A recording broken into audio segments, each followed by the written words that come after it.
Welcome to Mission Evolution Radio Show with Gwilda Wiyaka, bringing together today's leading experts to uncover ever-deepening spiritual truths and the latest scientific developments in support of the evolution of humankind. For more information on Mission Evolution Radio with Gwilda Wiyaka, visit www.missionevolution.org. And now, here's the host of Mission Evolution, Miss Gwilda Wiyaka.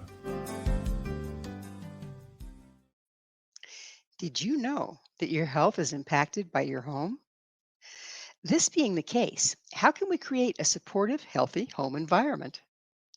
Mission Evolution Radio TV show is coming to you around the world on the X Zone Broadcast Network, xzbn.net.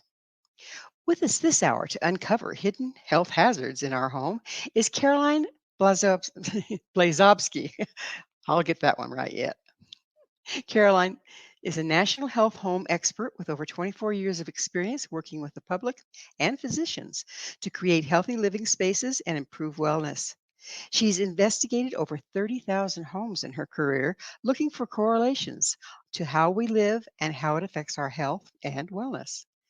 Caroline will be hosting the My Health Home Summit for Earth Week, April 22nd through the 28th.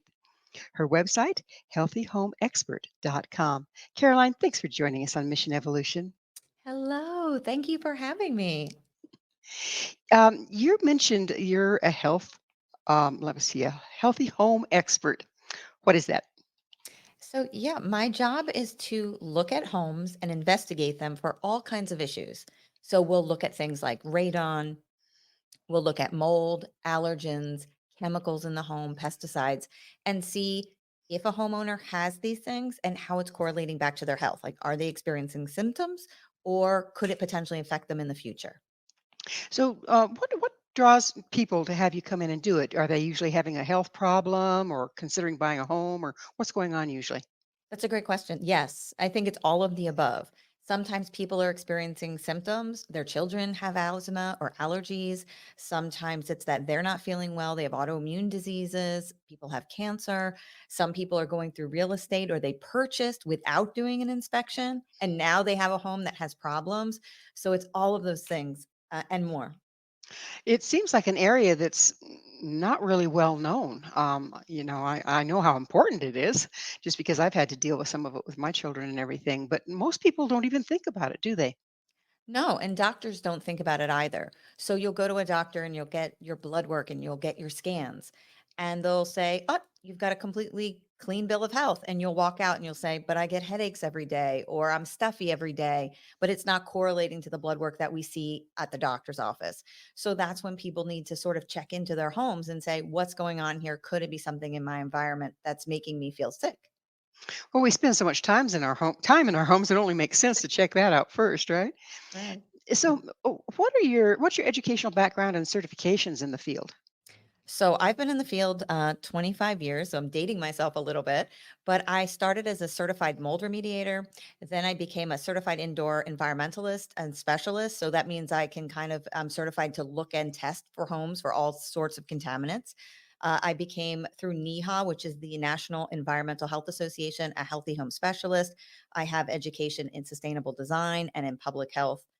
So I have a pretty broad spectrum of credentialing, which is nice. And it allows me to really look at your home in a very different way than most people. Sustainable design, that sounds intriguing. What is it?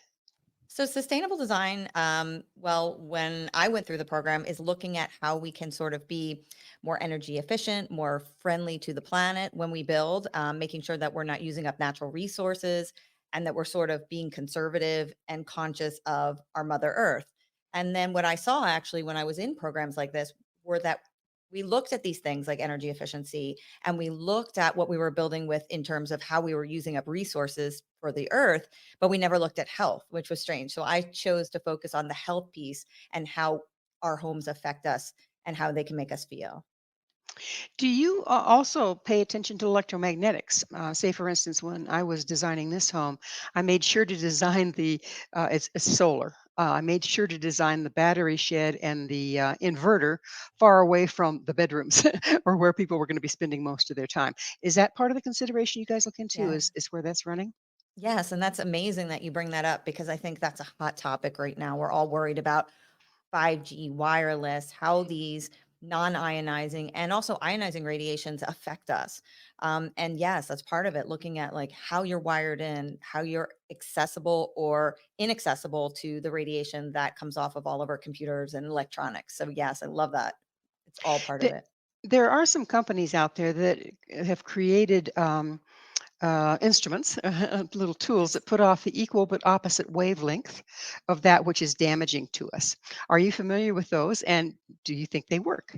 Yes, yes, there's some great companies out there that do that technologies. Actually, at the summit that we're promoting, that's a free summit, educational summit. We've got three of the best EMF specialists in the world speaking about EMF and how big it's becoming as a part of our livelihood. I mean, you pick up a phone every day, you use a computer every day, and we don't really think about the implication of where that leads us. Right, it's amazing. I mean, just from when I was going to college, when you didn't even have a calculator, right? It's Me too. giving Me my too. age away. But yeah, now we're just bombarded with it on every front, and it's wonderful stuff. I love the technology, but how much of an impact does it have on our body? It has a large impact, and they're finding more and more because it just wasn't studied. And you and I are able to talk to each other because of these great communications and technologies. But it's like everything, it's in moderation. And what they're finding is they can really affect our neurologic systems, our cardiovascular systems, cause cancer. All of these things are a concern. So I love that we're really starting to look deeper into it and how we can protect ourselves. I agree. I agree. So, what are the signs and symptoms that our home may be sick? That's a good question, and there's so many. So we see headaches are a big thing, right? If you start to have headaches or chronic sinus infections is always a big one for me. Like, are you getting a cold but you don't get over it? It's 4 weeks, 5 weeks and you're still suffering with a cold. Those are symptoms that you could have mold, that you could have mycotoxins, things that are suppressing your immune system. We look at things like neurologic problems. People may exhibit strange things like nosebleeds, all these sort of fibromyalgia, muscle pain, things that tired, fatigue. All of it is sort of abnormal. And if you're experiencing them, it's time to look into your home and see what's going on. How about diseases like Parkinson's or MS? Yes, and they're finding big correlations. We just did a big, again, we're talking about the summit, but we interviewed a big speaker on Alzheimer's disease and the correlations that exist between our homes and this disease. We know that there's different studies, but like one in particular that I'm very familiar with is where they took mice and they exposed mice to large levels of pollution.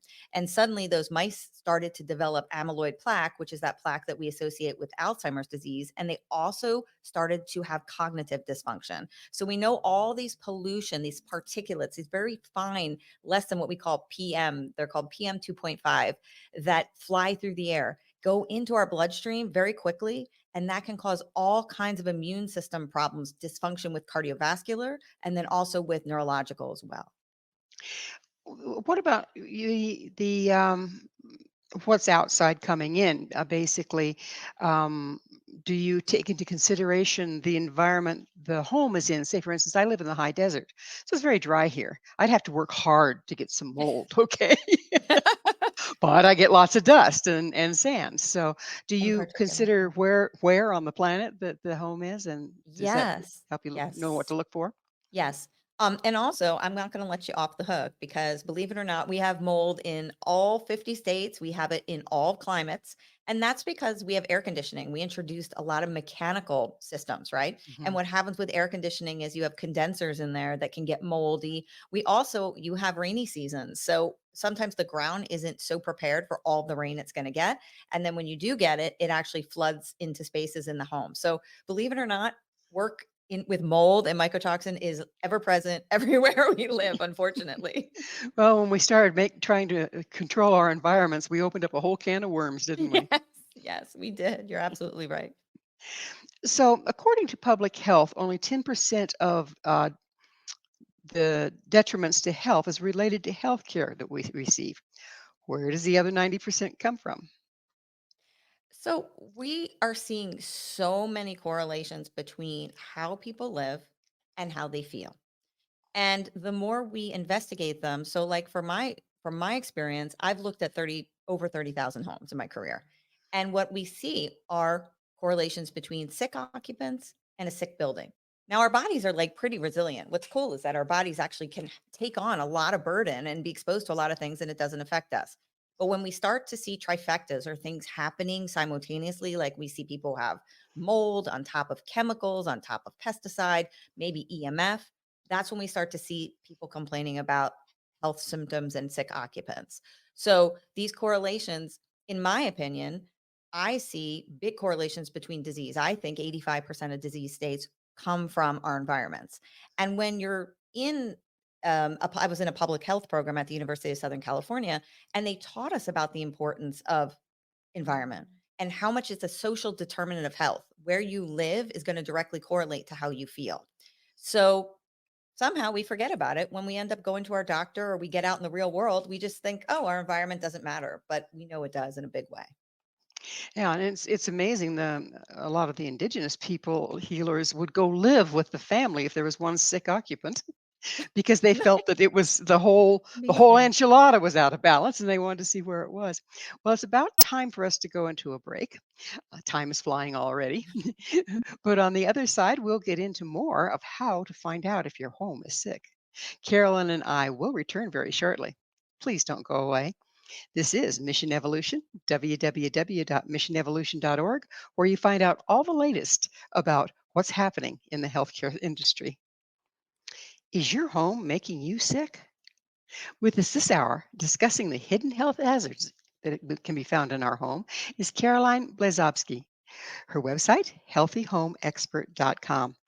Caroline, we had quite the thing with the pandemic, and pretty soon everybody's running around Cloroxing everything. Yeah.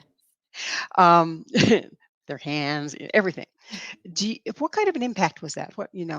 Sometimes the cure is worse than the disease. What kind of impact was Yeah. that with all those chemicals that we were using? Yes, that's such a good point. When I was investigating homes during the pandemic, we started to see a large rise in VOCs in the home and what's called So what is a VOC? Yeah, that's good. So a total volatile organic or VOC is a volatile organic compound. So it's chemicals, things that come off our personal care products, that come off our shampoos, fragrance, anything that we use in our home. Most things have VOCs, like even things like wood, which is natural, right? Has a VOC. So chemical compounds. Okay. And when I was investigating homes during the pandemic, we saw all these large spikes in chemicals, chemicals, chemicals. And when we started to investigate closer, we saw it was D-limonene, which is that lemon citrusy smell that you get off those hand sanitizers and all of those wipes we use. People were storing them in bulk because they were worried. They'd go to a large box store and they'd buy huge amounts, and it started raising their chemical load in the home, which was not good for us. So we started to see a lot of issues with sanitizers, believe it or not. So here we are, with our immune system being compromised by chemicals when we're trying to strengthen our immune system to fight off COVID. That's right. Oh my And goodness. And also, people, where did you go when you had COVID or you had if somebody thought somebody was getting sick in the home? They'd send someone to a basement.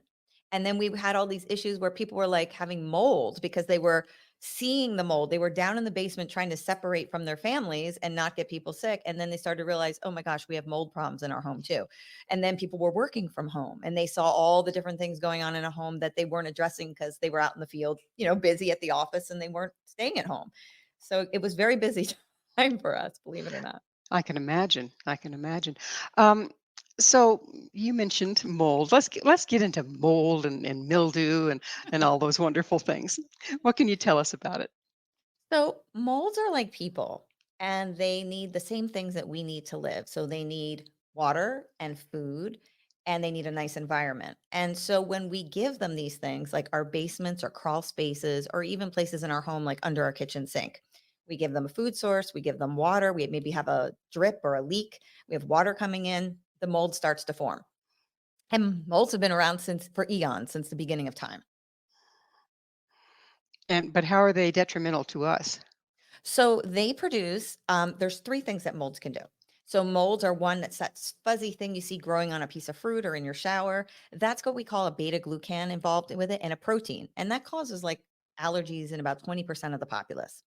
Then we have molds, the same mold has ability to produce a VOC, which is a chemical. Remember, we talked about VOCs coming from paints and fragrance. Well, molds actually produce what's called an MVOC too. So they produce a chemical. So then, Thirdly, yeah, go go ahead. ahead. No, No, you go go ahead. ahead.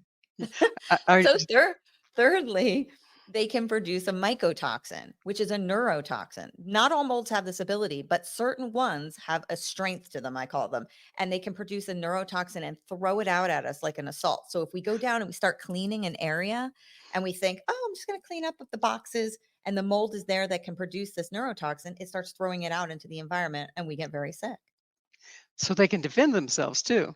They're very smart. They've been around since before us. They exist and they basically want to survive. And in nature, we need them to break down leaves and stone sticks and branches and all the wonderful things that they do. But inside of our homes, they create all kinds of problems trying to break down our home environment. Does the fact that we, like, say, for instance, they're building up in a shower, well, there was lots of chemicals in the shower to start out with. Does that um, impact what they put back out? So if you clean them and you have a problem and you don't clean them thoroughly, like you don't clean everything away, they actually signal to other molds in their colony and say, we're being attacked. Please send out mycotoxin if they can. Not all molds can. So they want to defend themselves. And then people get very sick in their homes and they just let the mold proliferate and they don't pay attention. Like if you have mold, you need to address it. Don't let it go. And you won't end up with these problems. But people, we get lazy or we don't want to acknowledge it and, or we don't see it. It's like a horror movie. It came from beneath the sink. So, what are the Yes. physical signs that we might have that we're dealing with mold? That's great questions. Headaches, stuffiness. You feel that you have colds longer than you should. Your immune system feels down. You feel sluggish. Allergies, a cough, all like a lot of upper respiratory things. Some people actually get stomach aches from it and feel very sick to their stomach, so they have a lot of irritable bowel. So all of those are symptoms like, hey, maybe we should be checking our home. But you should be checking anyway every 3 years. Like before you ever get to the point that you have a symptom, check your home environment. How do you do that? So there's lots of ways you can hire an inspector. Someone like myself can come in and inspect. There's test kits available now where you can get a test kit and do it yourself at home and then send it away to a lab. You just want to make sure you're always using laboratory analysis. You want to be using a reputable place. Um, if you go to acac.org, it's a wonderful resource. They have all different types of environmental investigators that you can choose from in your section of the world. So I love that, they're reputable, they have insurance, they make sure that they stay up with their continuing education. So making sure you do it with a professional, but always like every 3 years, you really need to be checking to see if you have any issues going on. Particularly if you have somebody that's a little compromised in the home, I would think, elderly or somebody that's Yes. sick. Yeah, Yeah. yeah. We start off, compromised in those situations to begin with. So it's very important to make sure that the mold's not going to compromise you more. The being exposed to molds, okay, so you're slowly but surely getting sick. Then you discover you have mold. How do you get rid of it without adding to the toxic load? Well, sometimes you can really get rid of it with a general contractor. Like if you have someone who's really going to quarantine off an area and you have a very small area, like maybe 10 square feet, you can do these types of things with a general contractor. And sometimes you can do it yourself if you're very handy. You just want to take precautions to cover yourself, cover your, mouth, and make sure that you're not getting anything exposed through any type of your eyes or your mouth or you're breathing it in. But if you can do that yourself, but when you start to get bigger with problems, when you start to get over 10 square feet, then I recommend dealing with a remediation company and a home inspector, finding someone who can do mold testing for you, finding out what kind of mold you have, making sure that it's contained to the area that we think it is, and then removing it with a professional. So do they use chemicals to remove it? And if so, how do you mitigate the effects from that? Yeah, they do. We've come a long way with that because we know that these biocides that we use can be very, dangerous to us. So a lot of the companies and my company included, we're doing so much more with green and natural products. There's a lot of products out there now that are natural disinfectants where you don't have to use a toxic chemical anymore. And also doing a lot of HEPA vacuuming, making sure using like a mild surfactant to remove things, hydrogen peroxide. A lot of these things work great with remediation, and we do them now to keep everybody safe. Exactly. I know there's a lot of natural things that work really, really well that we could replace like some of our hand sanitizers with like some essential oils if you get really high quality ones. Oh, yeah. Can do the same thing. Have you worked with those at all? Yeah, we try to encourage people to really use less is more, using like unscented soaps. We really try to stay away from fragrances because fragrances add to that VOC. They're chemicals. That's when you smell something, it smells great, but it's a chemical. So are essential oils, believe it or not. They're volatile organic compounds too. And so anything too crazy starts to launch up that level and makes it unhealthy for you. So we try to say go with unscented, use products like hydrogen peroxide works great, soap and water works great, dusting, making sure that you're dusting effectively. You always dust from the top down in a room. Make sure you're using a damp rag. All of those things are really important. HEPA vacuuming, making sure your vacuum is in good shape. You have HEPA filtration, a sealed bag system. All of this is really important. And it's not necessarily to use a lot of chemicals. We just have to do the procedures properly and make sure we're using the right things and dusting properly. There's just no replacing good old elbow grease, is there? No, you're absolutely right. I Though think that's I have to admit technology is getting there. I mean, we really have these great vacuums now, right? That vacuum for oh us, yeah. and they've come a long way. So being able to use technology like to censor, I mean, we use sensors now to tell us what's wrong in our home. We use technology for vacuuming to make sure we're cleaning more effectively with monitors. So use technology to your advantage because we've come a long way and it can really help us. It is amazing where we've come with that, isn't it? So we're about to run out of time in this segment, but um, if you're testing your home, okay, and you have a professional come in and test it, how do you prioritize? What are you looking for first? I listen a lot to the client, the occupant, like what their concerns are. Some people just want to test. So we'll look at allergens and mold first. That's always important to me because we all have that. Dust mites are everywhere. We shed 500 million skin cells a day. That's That's a lot. We're not hyperallergenic humans. Like we shed everywhere. So making sure that you're checking these things and where your numbers are. We all have we all have dogs, proteins come into our home, horses. This is stuff we pick up. We go to the grocery store and we bring it into our environment, believe it or not. So starting with allergies and mold is a really good, like I'd say the beginning. And then you can kind of go into all types of other areas if you want to. so when we get back from a commercial break, I'd really like to get into what all the other hidden areas that we don't even think to look are. But I have to ask you, did you say have a horse in your home? You can end up with horse in your home. We can talk about it when we come out of the break. It's a great story. It brings up some interesting mental images, doesn't it? So Carolyn and I will be right back to continue our very fascinating discussion. So you stay right there. This is Mission Evolution, www.missionevolution.org. How can you tell if your home is sick? Mission Evolution radio show is coming to you on the Exxon Broadcast Network. With us discussing home health hazards is Caroline Blazovsky. Her website, healthhomeexpert.com. So just before the break, Caroline, you were talking about having a horse in your home, and you promised that you would clarify that. So, what's interesting is we can go out into our environments and pick up proteins. And I had a client, very interesting, in the Hollywood Hills, right? So, in the middle of Hollywood, this beautiful home, 30,000 square feet, ginormous mansion, most beautiful place you could imagine. And the occupant, he was sick and he wasn't feeling well. And he'd gone to his doctors and he got his blood work and he got his scans and he got all of his tests done and they couldn't figure it out. They said, look, we don't know why you're not feeling well, but we know there's a woman in the Northeast in New York, and she does this type of thing and figures out where people might be having some type of health issue in their home environment or their environment. So we started talking, and I said, would you mind if I did some protein testing and some mold testing, which I did, and it came back that he had a lot of dander in his home.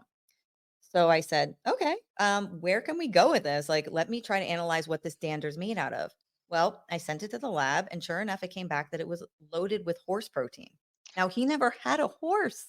He lived in a mansion in the middle of the Hollywood Hills. But where did it come from? Yeah, that's a mystery. Did you ever find out? We did. So he had a massage therapist who used to come into his home, and she had horses. And so she was carrying it on her person and bringing it into the home, dropping it when she was visiting, working on him, then leaving the house. And it got bigger and bigger, got into tapestries and textiles, and it was making him sick. My goodness. How long did it take you to figure that out? It wasn't long because we once we did the testing, the lab called right away and sort of signaled to us that there was an issue. And it's amazing, but we are a community. We share everything, and just because you don't use it doesn't mean you don't pick it up somewhere else and bring it in. So you go to the grocery store every day, right? We're all out shopping, and we're in contact with all kinds of people. So the Orientals knew what they were doing when they change shoes every time they change rooms. They take off shoes and put on slippers when they come in the house, and then they had different shoes for every room in the house. Now you're starting to see where that custom came from. Yes. Absolutely. We carry Mm. all these things. And that's the first thing I recommend to my clients. Have outside shoes and inside shoes. You don't want to be walking around in pesticide, petroleum product, gasoline, all these toxic chemicals, and then walking into your carpet. Your carpet becomes the filter, and we don't want that. And your baby is crawling around on it, right? Yes, exactly. So speaking of carpet, where do you stand on, right now I know the hard surface has really become popular. And you mentioned that carpet is a filter, but it also helps by filtering, doesn't it?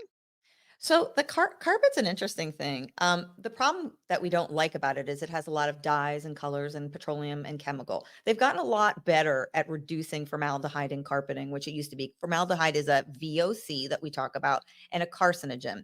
In our homes, formaldehyde is ever present, especially in the United States. We build a lot with products that are laden with formaldehyde, which is a carcinogen. So carpets were always a concern. The thing that I like about carpet is I kind of have to look at the occupant, like look at who's living in the home and what they might need. So if we're talking about someone who's got severe allergies and asthma, I absolutely want to go hard surfaces because I don't want to collect anything. When I'm talking about someone over the age of 65 that may take a spill or may take a fall, then I start to look at I might rather prefer to have carpeting in that space than to have maybe something like a tile where if you fall, you're going to break a hip or an arm or something that we don't want. So it really, I look a lot at what the occupants are doing, the age of the occupants. That's very important to my job and seeing what they need. And that's the same with filtration and other things too, like what's going to help that person the most. So, are there carpets out now that are much less impactful on our health, like green carpets, if you will? Yes, yes, and yes, exactly. Like we've reduced the chemical load. Also, you can always go with like a thinner Berber carpet that's not going to hold on. Like where if you have a plush carpet, it's going to hold on to a lot more. And also treating that carpet with respect. Like don't go out and wear outside shoes in your carpet. If you know you have pets and they're going to go run around in the mold and everything else outside, you kind of carpet may not be the best thing for you. So really think about what you're doing in that home, and then you can put things in and cosmetically that are gonna be better for you than others. So, we've been talking about the inside of the home. What about the outside of the home? A lot of people have these lovely, pristine yards, and they're out there with the Roundup. Oh. Um, how much of that gets into the home, and how can we mitigate it?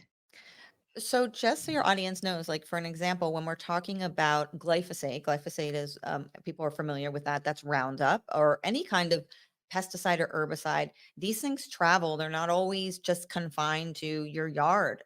Even though they're designed to sort of stick to the grass, if you will, they get in. And so when I was testing homes across the country, we see that this ends up in your ductwork. These pesticides and herbicides actually end up in your HVAC system. So you may not be using it, but if your neighbor is using it, it can make its way in.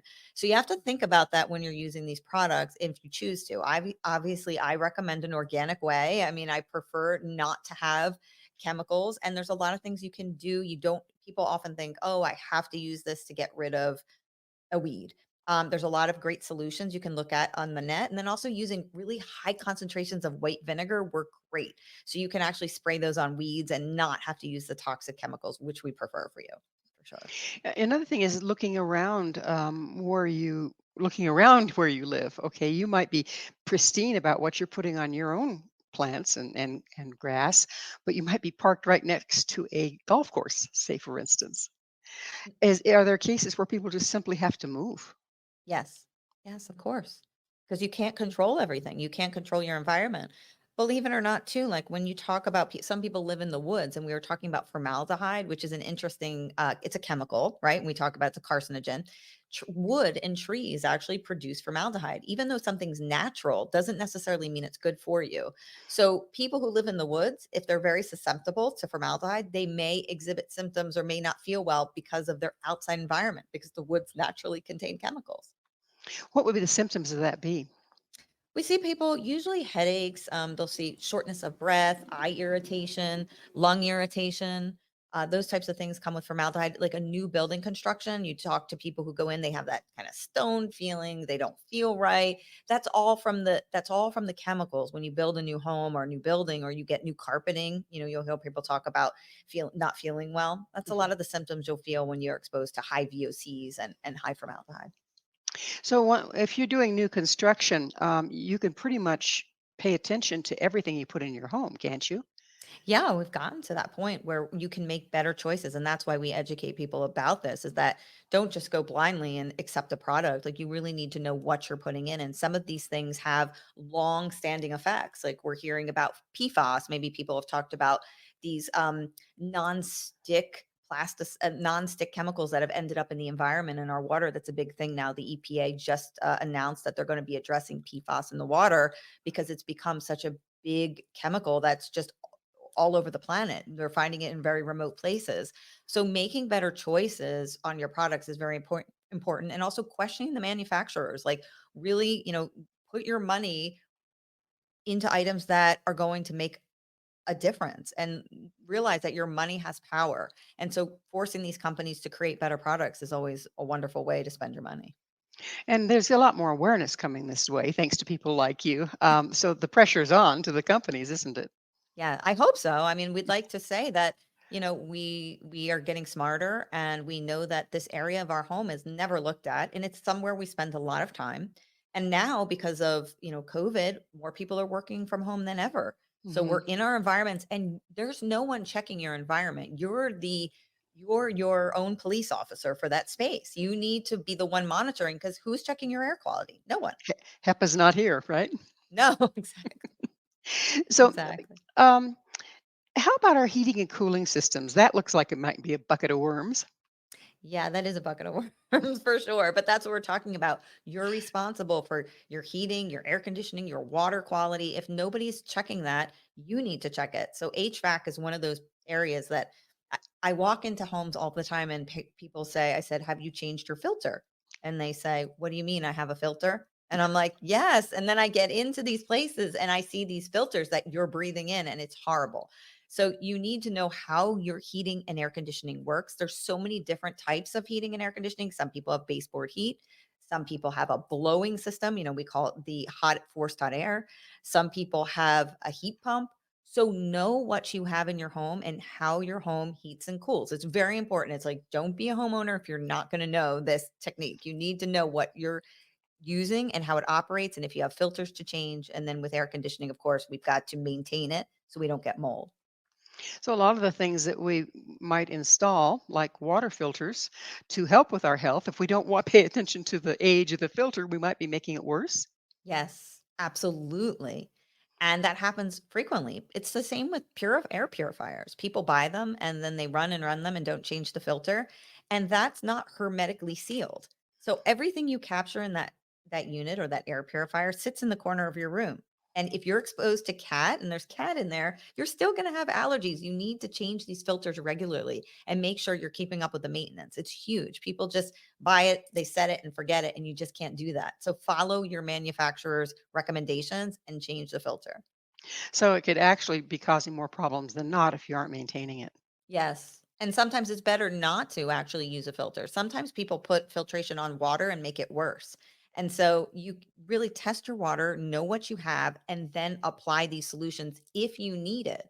You don't go to a doctor and just say, "Doctor, I'm going to start taking pills." You diagnose the problem and find out what you have, and then you treat accordingly. It's the same thing with your home. Test your air, know what you have. Sometimes your air is perfectly fine. You don't have to do anything. It's great. Test your water, it may be great. So, test, test, test, Yes, I and then more believe in tests. test. Yeah, but to a point. I mean, you don't have to go crazy, but you have to have some sort of baseline as to where you are. And then you can implement these technologies. And there's so many great technologies to help you, but only when you need it, because we want fresh air, we want fresh water. At least, anytime you have to do mechanical anything, there's a plus and minus to that. So you Well, want to try to go natural. is that magic moment? We need to take another station break. Carolyn and I will continue to explore how to make our homes healthy. So you stay there. This is Mission Evolution, www.missionevolution.org. How many hidden hazards do you have in your home? This is Mission Evolution, missionevolution.org. We're continuing our discussion with Caroline Blazovsky. Her website, healthyhomeexpert.com. Caroline, let's look at our kitchen cabinets, our cookware and such. Is there a problem there sometimes? Yeah, we were talking about that PFAS, right? These non-stick chemicals that make non-stick surfaces. So we often associated them with Teflon, or we had those pans that, you make your eggs, it's not going to stick. But they're finding now that a lot of those chemicals are very bad for us, right? And they're ending up in our water supply, they're ending up throughout our home and causing all kinds of different disruption, from endocrine disruption to potentially cancer. So yes, like what you're cooking on is very important. You want to stick with the things that are kind of non-toxic, glass, making sure you're doing ceramic, things that aren't going to have these coatings to them. They make our lives easier, but they also promote a lot of potential chemicals. Uh, there was an old one that people used for years, and I believe it's been linked with Alzheimer's, and that would be aluminum. Yes. Mhm. So, what do you where is that hidden sometimes, and Yeah. what does And it look, bring with it? it's interesting you bring up aluminum, because it's one of those things that we've kind of forgotten. I mean, it's still around. I mean, we have aluminum foil, we have all kinds of aluminum products, and it's not one of the things that you search for. But it's actually been, yes, I agree with you. It's one of those things you want to watch and try to minimize. All heavy metals in general, like when we talk a lot about metals, we look at when we're looking at water, we're looking at a lot of lead, right, is a big one, because that's in our water. We're looking at things like arsenic, which is a carcinogen that ends up in our water. Water is another thing that we test for when we're looking at your home. Like, what are you getting when you turn on the tap? Sometimes it's probably pretty scary what you're getting when you turn on the tap. Do the pipes coming into the house, like say you've purchased an older house, are there some of the pipes that are actually causing problems?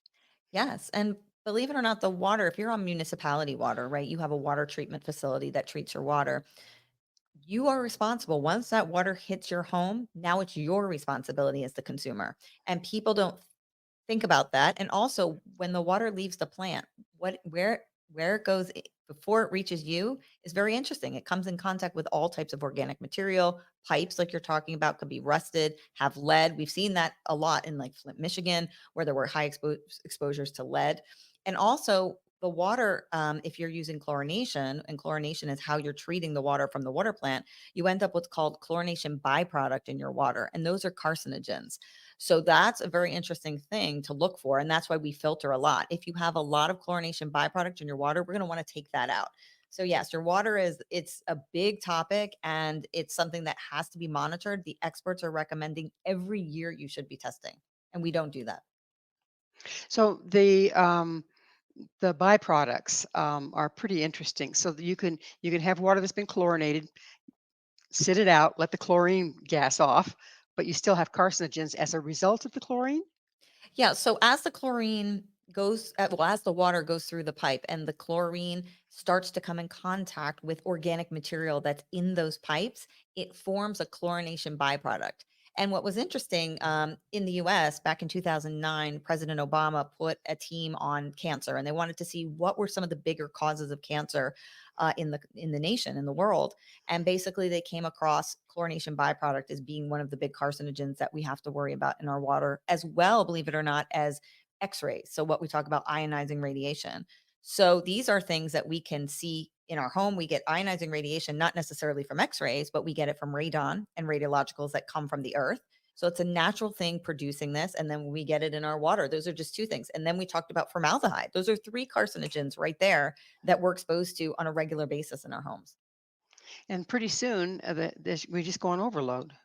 Yeah, exactly. It's not Yeah. wonder why the cancer rate is climbing. And I think what's most concerning is we're seeing a large cancer rate climbing in young Americans, right? So the ages 25 to 45, we're seeing a high cancer rate. And to me, that's alarming. That's concerning. We shouldn't see young people getting cancer. I don't like to see older people getting cancer, but especially, young people. So looking into why we are exposed to so many carcinogens and where that could be coming from, I happen to believe that our environment is a big contributor to that. So it's that time in the show, and I get to ask you, Carolyn, what is your mission? My mission is to make homes healthier, but to help improve healthcare, help improve disease, remove disease states, and kind of see where we can make a difference using our environment as a tool, and specifically our homes. Where would you start if you don't have any particular symptoms, but we've watched this or we've watched your summit coming up, and we're going, "Ooh, I want to look into that." Where would you start? I would do some basic testing. I would definitely do water testing because that's something that we know it's more prevalent than we realize. And then I would do some type of mold and allergen air testing in my home to find out how much inflammation factors I have. Like, do I have mold? Do I have allergens, particulate, dust, dander? These things cause inflammation in the body. And so if you kind of look at how disease works, disease is kind of inflammation affecting us in different places. So what a lot of the functional medicine doctors are recommending now is that we reduce inflammation in the body. And when we reduce inflammation, a lot of these disease states kind of can help resolve themselves and the body can kick in and do what it has to do. So, reducing inflammation factors in your home and seeing where you have those and you can limit them would be great. What resources would you use for these tests? Where would you look? There's so many good tests. I mean, I'd probably do a DIY. Like there's a test kit that I love, the Examiner, where you can do it yourself and you can test for allergens. And then if I started to see there were problems on a DIY, then I'd hire an environmental consultant to come in and evaluate my home. So there are a lot of good resources. Oh, and the other thing you can do too is pick up a monitor. We're getting really good with they kind of look like a little Alexa and you put it in your space and it has an app to your phone, tells you your temperature, humidity, carbon dioxide, volatile organic compounds, those chemicals we talked about, your carbon monoxide, CO2, oxygen, ozone. So it'll tell you all these readouts and you can watch it and then actually know if you have an issue. And then if you do, you can call a professional to come in. So I love that. Like that technology can do it for us.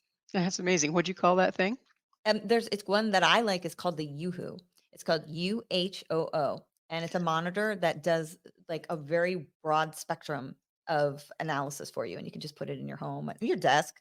I have one in my home, and I love it because it kind of keeps an eye on things for me when I'm not even there. So I know like if there's an issue or if I were to have carbon monoxide, which is obviously can be deadly. So it's wonderful. Particularly, I would think with people that are already compromised, if they can keep track of what's going on in their home and mitigate that before it gets out of hand, I bet that would go a long ways towards helping with inflammation, say, for instance.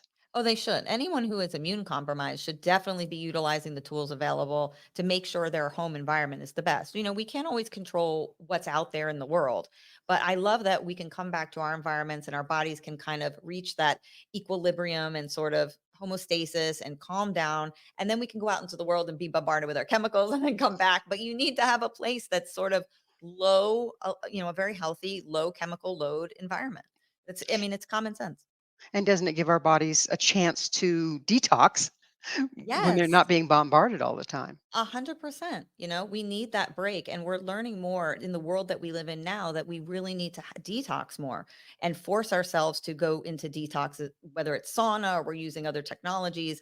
We really need to be detoxifying a lot of these chemicals. And I think that's the wave of the future is a lot teaching our bodies and how to do that. And then also, of course, reducing sources is always important. Um, about cooling and heating, I think that's because we do a lot of that. Mm. What kind of a heating system do you find is the most healthy? Well, I prefer baseboard heat systems or baseboard heating in general, or if you're talking about radiant flooring, something that's not going to blow dust around, right? But unfortunately, we have a lot of forced hot air, which is that blow. You turn on your vents and it blows air out, cool or hot, and unfortunately, that creates some problems. Um, And that's when you have to be making sure you're filtering, and then also making sure that system, like we said, you can get mold growth inside those ducts. So making sure that you're having it serviced. I love duct cleaning, making sure someone can actually stick a camera in there. I call it the colonoscopy of our homes, like sticking your camera in and looking at what your ducts look like. Like, do you have debris in there? Do you have mold in there? And that's important if you have HVAC. It's so important. So, what is your vision for building healthy homes in the future? Oh, I love that question. I see homes so differently. I see them built with nature and according to sort of natural law, and trying to use and sort of incorporate the things in the world into our homes. Like, we need lighting. We recently talked at the summit, which I never knew. I learned 2/3 of our body runs on light. And what's happening now with energy efficiency, right? We're building these homes where our windows don't even let in real natural light. We're blocking them out to save on energy. We're building houses tighter. We're making sure that we don't get as much natural lighting, and we're using a lot of blue light, fluorescent lighting. So all of that creates issues, and we need light. So building houses in accordance where we're getting these more natural things, fresh air and lighting, to me would be a win in a big way. Absolutely. Well, we're just about out of time. What do you have to say to our worldwide audience in closing? Please, if you are exhibiting symptoms and you have no known cause to them, and you've gone to your doctor and you've looked into this, and nobody has any answers, check your home. Make sure you can, do some air testing, do some monitoring, find out what's going on in your environment, and you'll find that there probably is something there that needs to be corrected. Well, Caroline, it's been an absolute joy. Thank you so much for taking time, and Thank you for having good me. luck with your summit. Thank you. Unfortunately, we are out of time for this show. So, our guest this hour has been Caroline Blazovsky.